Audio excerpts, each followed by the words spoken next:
د کابل اتلانو کرکټ جام سیالیو اتلولي پکتیا سټار لوبډلې وګټله. د 2026 کابل اتلانو کرکټ جام سیالیو اتلولي پکتیا سټار لوبډلې په خپل نوم کړه. په پایلوبه کې اتل سپورټس لوبډلې ته ماتې ورکړه او د جام اتلولي یې خپله کړه. دغه سیالي شاوخوا یوه میاشت وړاندې د کابل ښار د ارزان قیمت په سیمه کې د سلیم کاروان کرکټ لوبغالي کې پیل شوې وې چې 32 لوبډلو پکې ګډون کړی و.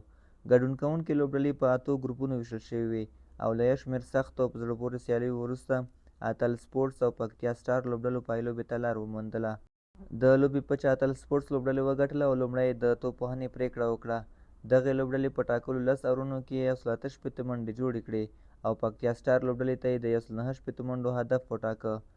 پکتیا سټار لوبډلې د هدف په تعقیب کې پیاوړې توپوهنه ترسره کړه او ټاکل شوی هدف یې د لوبې په 9 اوور کې پوره کړ چې په دې سره یې د کابل اتلانو کرکټ جام سیالیو اتلولي خپله کړه.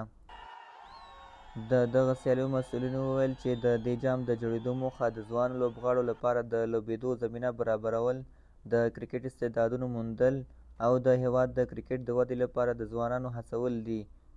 بسم الله الرحمن الرحیم. خان نواز زرمتی یم، د افغانستان د کرکټ ملي لوبسار یم. تقریبا 12 کاله کېږي زه د افغانستان د کرکټ بورډ سره لوبساري په دنده وړم. نو د شپې ټورنمنټ و د کابل چمپیون ټرافي په نوم باندې چې اول ځل و چې موږ دا ټورنمنټ جوړ کړی و او 32 لوبډلو پکې ګډون کړی و. نو د دې 32 لوبډلو نه اول 14 لوبډلې ووتلې، 14 لوبډلو نه تقریبا 8 لوبډلې ووتلې، 8 څخه بیا 4 لوبډلې راولې، د 4 څخه 2 لوبډلې ټاپ هغه لوبډلې اتل سپورټس او پکتیا سټار لوبډله، دا 2 لوبډلې فاینل ته ووتلې. نو ډېرې په زړه پورې سیالي وشولې. تقریبا داسې وشول چې 21 ورځې دې ټورنمنټ ولولې.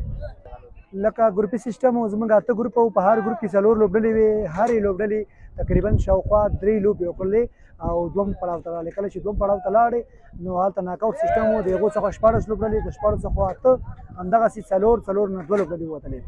مسؤلینو زیاته کړه چې د سیالیو په بهیر کې د 32 لوبډلو ګډون د دې ښکارندویي کوي چې په هیواد کې د کرکټ له لوبې سره د ځوانانو مینه ورځ تر بلې پراخیږي. تاسو ولیدل چې په سیمي فاینل او په کوارټر فاینل کې تر 3000 تر 2500 کسان راغلي وو.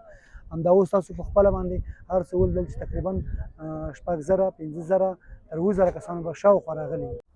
د اتلولۍ ګټلو په موخه د پکتیا سټار لوبډلې ته یو اراده اکوا موټر هم د جایزې په توګه ورکړل شو. د پایلوبې نندارې لپاره ګڼ شمېر د کرکټ مینوال د سلیم کاروان کرکټ لوبغالي ته راغلي وو او د دواړو لوبډلو ترمنځ یې د یوې په زړه پورې پایلوبې ننداره وکړه. پکتیا سټار لوبډلې په دې بریا سره د 2026 کابل اتلانو کرکټ جام سیالیو اتلولي په خپل نوم ثبت کړه.